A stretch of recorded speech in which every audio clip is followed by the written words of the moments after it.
Statement yang paling mengganggu tuh ya benar sih kayak yang kayak kita direndahkan kan istilahnya, dibilangnya ya cuma modal tampang doang. Itu udah kayak label aku banget sih Kak. Aku dari dulu udah denger terus kata-kata itu, bilang ya modal tampang, ya lo bisa begini gara-gara lo cantik.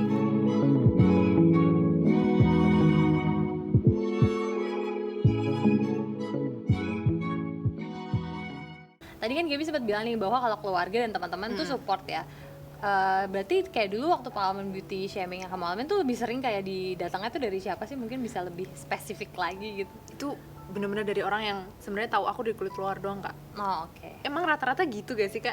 Yang kita baru ketemu langsung judge, yang kita belum deket langsung judge gitu. Tapi giliran yang udah deket pasti kan mereka tahu kita ya gimana, tahu hati kita gitu loh. Jadi mereka nggak mungkin ngatain kayak gitu sih Kak. Jadi rata-rata emang orang baru yang kayak gitu. Ini sebenarnya mirip sama pengalaman aku sih.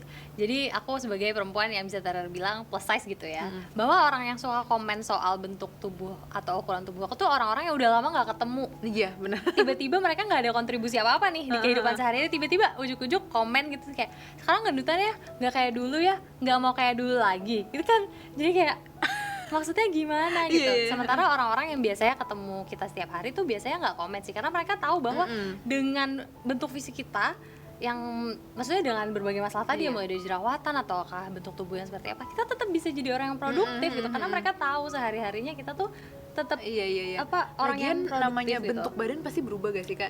Yang nggak berubah kan nih hati kita gitu kan. Kita mau bentuk badan berubah kayak apa juga kita tetap kita gitu sebenarnya. Bener banget. Nah, akhirnya gimana sih kamu tadi menghadapi itu tadi beauty shaming yang kamu alami? Mungkin ada tips yang bisa kamu bagiin juga ke style lovers nih. Kalau tips itu kita nggak boleh banget sih kalau menurut aku ya. Aku kan tipenya bukan yang apa-apa dipendam sendiri ya Kak. Aku pasti cerita gitu ke mama sih terutama. Ya menurut aku kita emang harus cerita sih Kak, kadang-kadang mau ke orang, ke siapapun yang kita percaya gitu, karena kalau dipendam nanti takut gila sendiri Kak, kasarnya ya kan. Kayak bom waktu ya. Iya benar, nanti kita akan meledak dengan sendirinya gitu kan. Jadi kayak better kita cerita sama orang, sama temen-temen kah, sahabat gitu yang ngerti posisi kita gitu kan. Apalagi yang emang sama-sama ngerasain gitu Kak. Jadi kayak oh iya lu nggak sendiri kok, ada gue gitu-gitu. Jadi kita saling support, karena menurut aku mental support lagi kayak gini tuh penting banget Kak. Apalagi di saat kita dirundung segala macam gitu kan. Itu kan mental kita yang kena. Mungkin emang bukan bully secara fisik ya, tapi verbal kan juga wah sakitnya sakit banget. Bisa lebih malah. Terus kata-kata itu apa ya, benar-benar dari kata-kata yang singkat aja tuh bisa kita bisa jatuhin orang, kita bisa nyenengin orang gitu kan. Jadi ya kita pinter-pinter aja, jangan yang jelek-jelek kita usaha buang, yang baik-baik kita terima gitu, kita saring sebaik mungkin. Karena kalau nggak disaring kitanya yang sakit Kak, ya kan, kita yang jadi sakit hati terus. Terus juga nggak baik buat pikiran kita ya kan, kita juga bisa jadi sehari-harinya tuh jadi bad mood mulu kan Kak. Pasti kalau misalkan pikirannya jelek, kita nggak bisa menjalani hari dengan baik gitu. Jadi better dikeluarin aja. Kalau nangis nggak apa-apa, nangis dulu, karena ya kita semua manusia punya perasaan dong. Mau nangis aja, tapi nggak boleh nyerah, itu yang paling penting. Nice. Nah, seberapa penting sih makna love yourself buat Gaby? Wah ini dalam banget ya Kak ceritanya. Kalau love yourself tuh penting banget, terutama karena kalau kita mau cinta sama orang gitu kan, gimana kita mau cinta sama orang kalau sama diri sendiri aja kita nggak cinta gitu kan.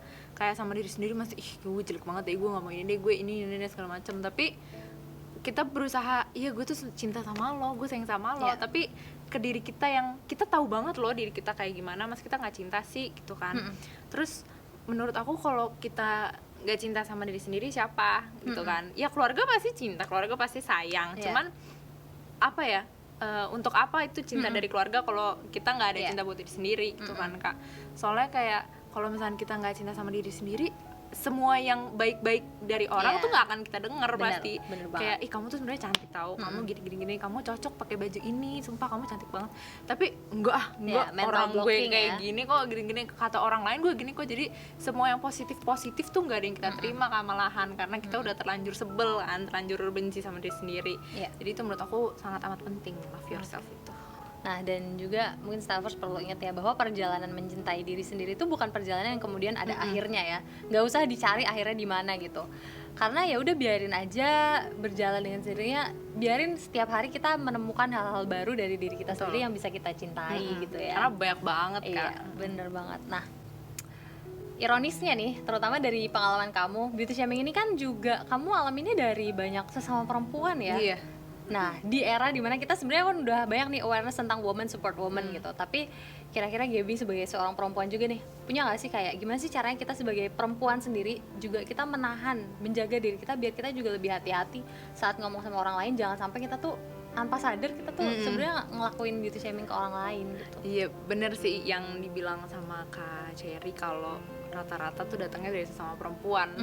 Karena aku nggak pernah sih digituin sama cowok ya Kak, nggak pernah, justru mereka tuh baik-baik semua, mereka jaga perasaan aku banget gitu loh. Kalau cewek mungkin karena emang nyablak kali ya Kak, maksudnya ya karena kan lu temen gue, jadi gue nggak apa-apa dong ngomong kayak gini gitu kan.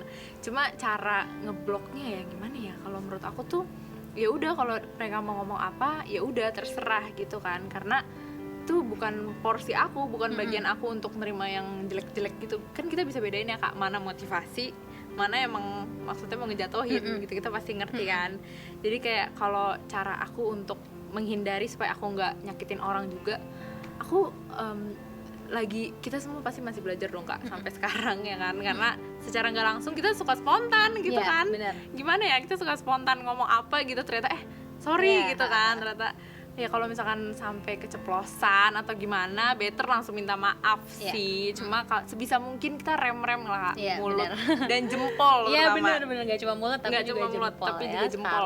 Karena sekarang gampang banget mau jatuhin mental orang, komen aja apa kayak gitu kan, reply story atau apa gitu. Jadi kita harus bisa penguasaan diri sih Kak. Kita harus menguasai diri. Jadi kalau misalkan ada yang misalkan kita nggak suka apa atau apa gitu, ya udah diem aja gitu. Karena kita tahu itu pasti bisa nyarang dia gitu kan. Kita bisa nyakitin dia. Karena kalau nggak mau digituin ya jangan gituin orang. Gitu aja sih Kak, gampangnya. Tadi Gaby juga bilang, sempat bilang bahwa setiap hari kita tuh punya dua pilihan, mau ngomong hal yang baik dan hal yang nyakitin orang.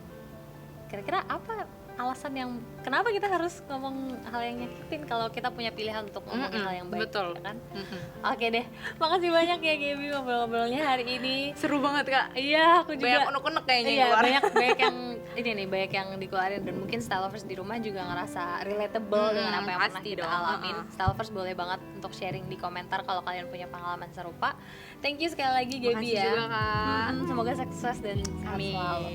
Nah, style lovers, itu tadi perbincangan aku sama Gaby. Kalau kalian suka video ini, jangan lupa klik like, comment, share, dan subscribe ke channel YouTube Style Indonesia biar nggak ketinggalan video-video menarik lainnya. Tentunya podcast ini juga bisa kalian dengerin di Spotify, Semua Bisa Cantik. Atau kalau pengen lebih gampang langsung klik linknya aja di description box ya. Sampai jumpa di episode berikutnya. See you Style Lovers.